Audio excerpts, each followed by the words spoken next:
Innal hamdalillah nahmaduhu wa nasta'inuhu wa nastaghfiruh wa na'udzu billahi min shururi anfusina wa min sayyiati a'malina may yahdihillahu fala mudilla lahu wa may yudlil fala hadiya lahu asyhadu an la ilaha illallah wa asyhadu anna Muhammadan 'abduhu wa rasuluh. Allahumma salli ala nabiyyina Muhammad wa ala ali Muhammad kama sallaita ala Ibrahim wa ala ali Ibrahim innaka Hamidum Majid. Ya ayyuhalladzina amanu taqullaha haqqa tuqatih wa la tamutunna illa wa antum muslimun.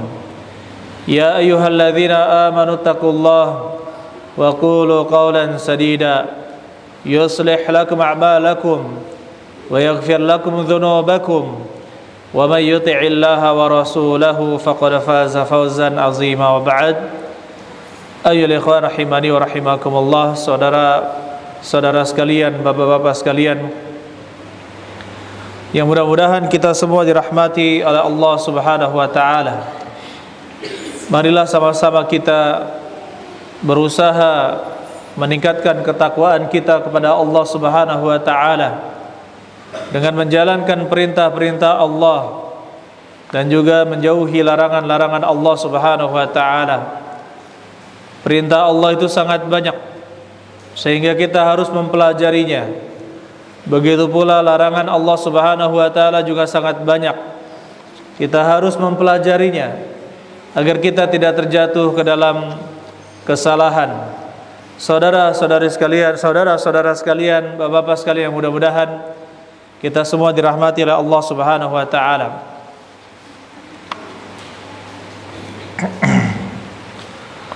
Kaum muslimin ketika berbicara tentang berhukum dengan selain apa yang diturunkan oleh Allah Subhanahu wa taala, mereka terbagi menjadi 3 kelompok.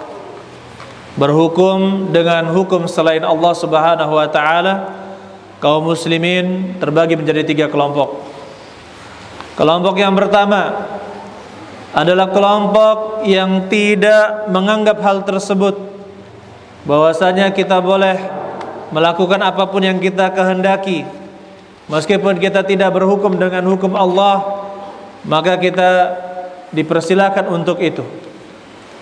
Kelompok yang kedua adalah kelompok yang sangat mudah mengkafirkan kaum muslimin yang mereka tidak berhukum dengan hukum Allah Subhanahu wa taala. Adapun yang ketiga adalah ahlu sunnah wal jamaah yang mereka memiliki perincian terhadap orang-orang yang berhukum selain dari apa yang Allah Subhanahu wa taala turunkan. Saudara-saudara sekalian, oleh karena itu kita mendapatkan kondisi manusia yang pertama, mereka semena-mena berbuat apapun yang mereka inginkan tanpa ada aturan. Dan ini seperti kaum liberal, orang-orang liberal yang berpandangan bebas.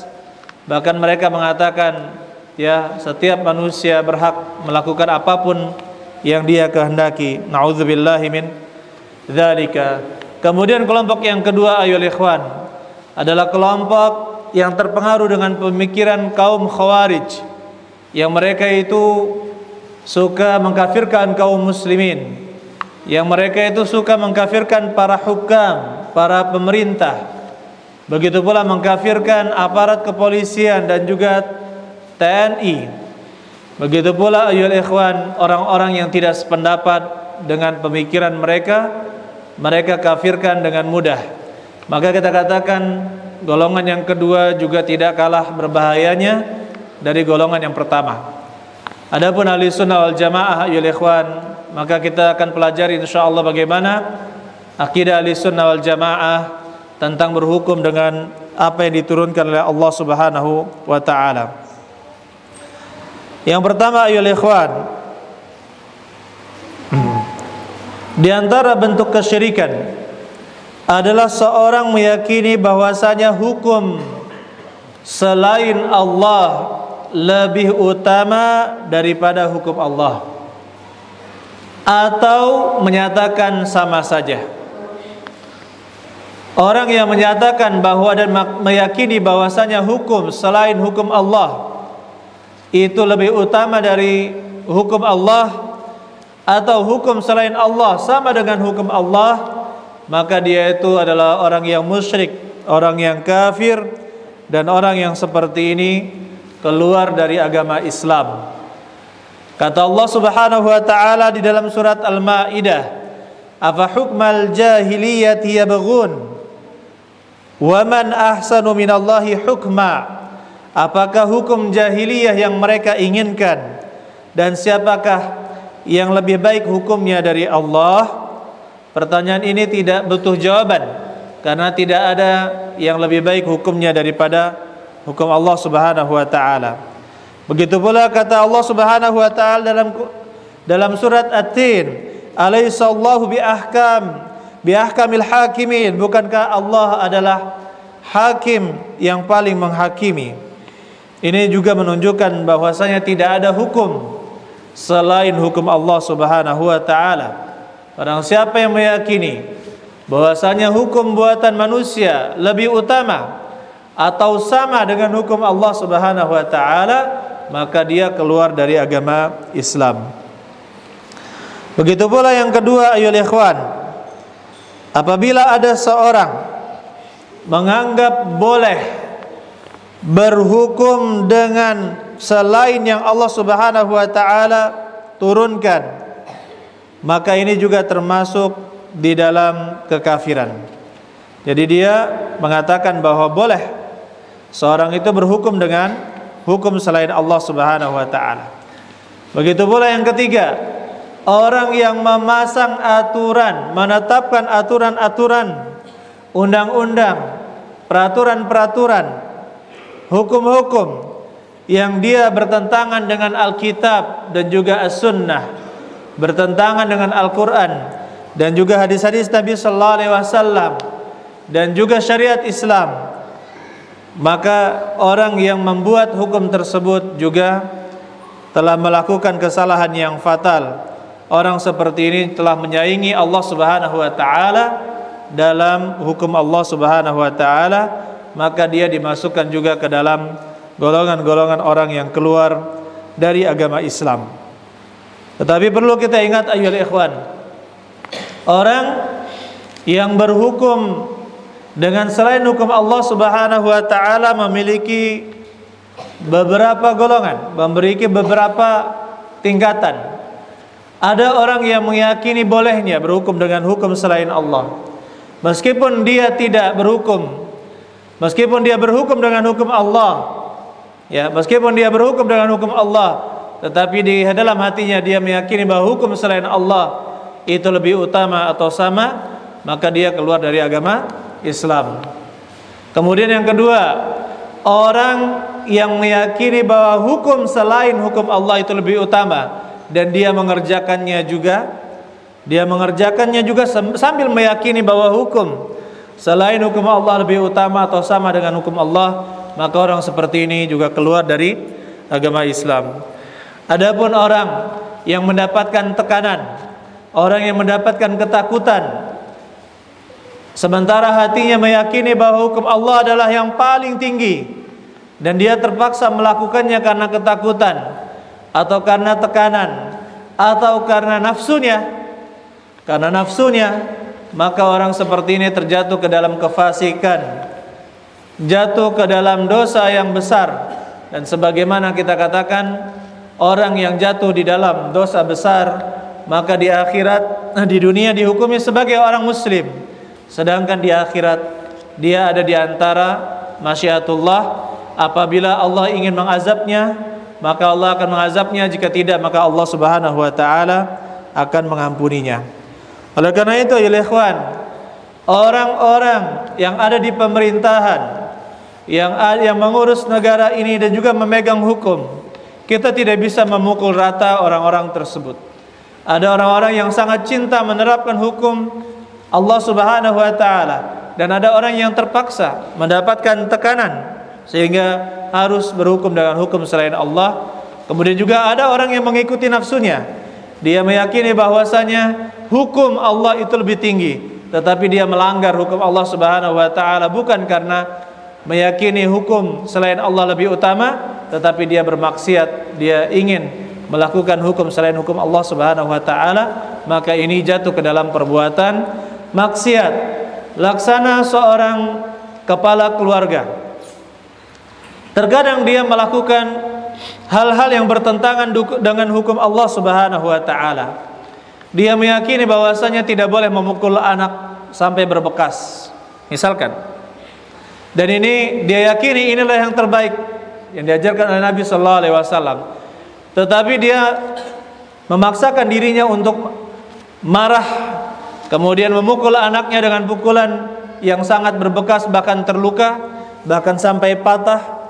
Maka kita katakan apakah dia kafir karena tidak berhukum dengan hukum Allah Subhanahu wa taala? Jawabannya tidak. Dia jatuh ke dalam perbuatan dosa, menganiaya atau berbuat zalim kepada anaknya sendiri. Oleh karena itu, ya ikhwan, kecuali bapak tersebut, kepala keluarga tersebut meyakini bahwasanya hukum yang dia buat di dalam keluarganya, yaitu harus dicambuk, harus dipukul, harus dipatahkan, itu lebih utama dari hukum Allah, barulah dia keluar dari agama Islam. Saudara-saudara sekalian, yang mudah-mudahan kita dirahmati oleh Allah Subhanahu wa taala. Sebagian kaum muslimin berdalil dengan dalil wa man lam yahkum bima anzalallah faulaika humul kafirun. Barang siapa yang tidak berhukum dengan apa yang telah diturunkan oleh Allah, faulaika humul kafirun, maka mereka itulah orang-orang yang kafir, orang-orang yang kafir. Abdullah bin Abbas dan juga yang lainnya dari kalangan ulama, bahkan para ahli tafsir mengatakan bahwa yang dimaksud dengan kufur di sini adalah kufrun duna kufrin, kekafiran di bawah kekafiran. Maksudnya dia adalah kufur asghar, kufur yang tidak mengeluarkan dari agama Islam. Oleh karena itu, ya ikhwan, tidak bisa kita serampangan mengatakan bahwa orang-orang yang di pemerintahan itu adalah taghut, mereka adalah taghut. Ini adalah bentuk takfir, mengkafirkan kaum muslimin. Mereka ingin menghancurkan markas-markas kepolisian dan juga tentara karena menganggap mereka adalah taghut, ya, orang-orang yang berhukum dengan hukum selain Allah. Kemudian mereka kafirkan orang-orang tersebut yang bekerja di sana. Maka kita katakan, ayyuhal ikhwan, ini adalah tindakan serampangan dan takfir, pengkafiran yang tidak berdasarkan kaidah yang diajarkan oleh para ulama kita. Saudara-saudara sekalian, yang mudah-mudahan kita dirahmati oleh Allah Subhanahu wa taala. Kemudian yang keempat, orang yang berhukum dengan adat, mengikuti kebiasaan nenek moyang mereka, berhukum dengan hukum adat. Kita lihat hukum adat itu ada dua. Ada yang sesuai dengan syariat, maka kita dukung. Ada yang hanya hal-hal yang diperbolehkan di dalam syariat, maka kita katakan tidak menjadi masalah. Tetapi yang ketiga, yaitu hal-hal atau adat-adat yang bertentangan dengan syariat Islam. Apabila kita meyakini bahwa adat tersebut lebih baik daripada hukum Allah Subhanahu wa taala, maka keluar dari agama Islam. Ya, tetapi ayyuhal ikhwan, apabila ada orang yang terpaksa dia mengikuti hukum adat, kemudian dia mengatakan bahwa hukum Allah Subhanahu wa taala adalah yang paling tinggi dan dia tidak berlepas darinya, tidak bisa berlepas dari hukum adat tersebut, maka kita katakan dia tidak kafir. Saya beri contoh mengenai pembagian waris. Pembagian waris sudah ditetapkan di dalam syariat.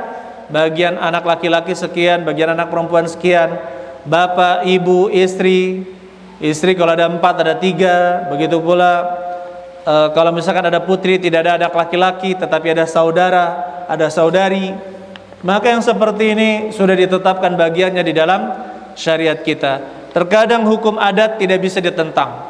Apabila dia tidak bisa menentangnya, ya, kemudian ada terus memaksanya seperti itu, tetapi dia berkeyakinan bahwa hukum Allah lebih tinggi, maka yang dia lakukan adalah apabila dia menerima lebih banyak daripada yang seharusnya, maka dia berikan kepada yang lain. Dia berikan kepada yang lain. Apabila dia kurang dari yang seharusnya, maka dia ridhoi hal tersebut agar tidak terjadi perselisihan. Tetapi ingat, ya, meridhoi hukum adat yang bertentangan dengan syariat Islam, meridhoinya juga itu termasuk bentuk kekufuran. Nauzubillahi min dzalika. Saudara-saudara sekalian yang mudah-mudahan kita dirahmati oleh Allah Subhanahu wa taala. Begitu pula ayolah ikhwan mengenai dalil-dalil yang lain. Allah Subhanahu wa taala katakan di dalam surat At-Taubah, "Ittakhadhu ahbarahum wa ruhbanahum arbaba min dunillah." Mereka menjadikan pendeta-pendeta mereka sebagai, dan ruhbanahum, ahli ibadah rahib-rahib mereka sebagai tuhan-tuhan selain Allah. Wal Masih ibn Maryam, begitu pula Al-Masih ibnu Maryam. Wa ma umiru illa liya'budu ilahu wahida. Tidaklah mereka itu diperintahkan kecuali hanya untuk menyembah ilah yang satu, la ilaha illahu, tidak ada ilah yang berhak disembah selainnya, subhanahu amma yusyrikun. Maha suci Allah dari apa-apa yang mereka lakukan perbuatan syirik. Barakallahu li wa lakum wa jami'il muslimin.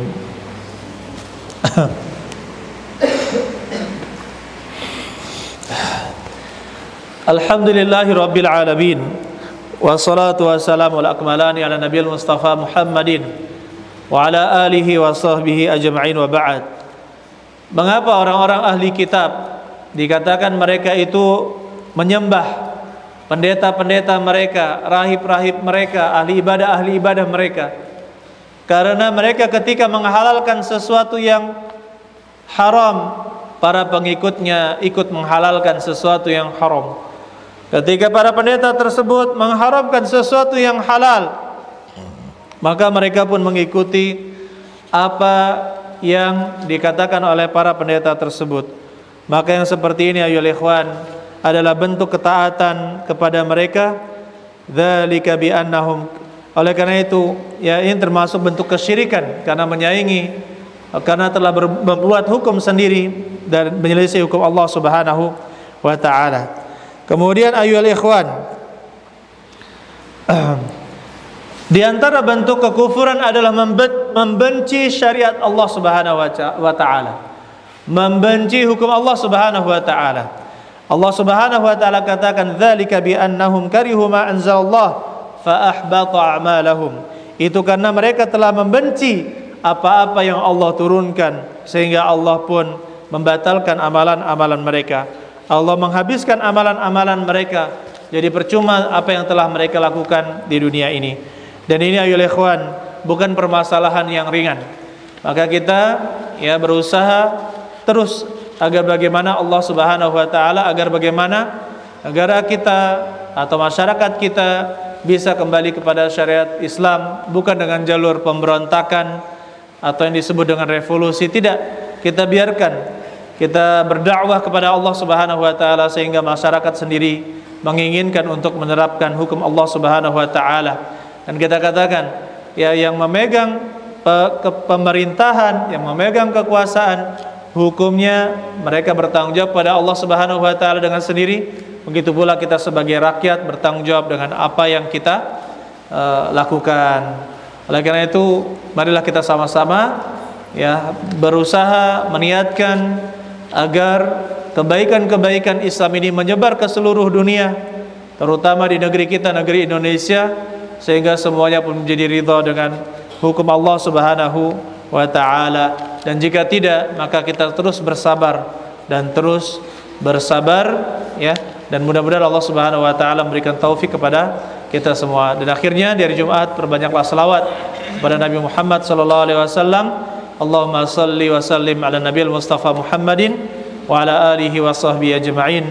Allahumma ighfiril muslimina wal muslimat wal mu'minina wal mu'minat al ahya'i minhum wal amwat. Allahumma rabbana zalamna anfusana fa illam taghfir lana wa tarhamna lanakunanna minal khasirin. Allahumma innaka 'afuwun tuhibbul 'afwa fa'fu anna. Allahumma rabbana atina fid dunya hasanah wa fil akhirati hasanah wa qina 'adzabannar. Walhamdulillahi rabbil alamin. Qimis shalah.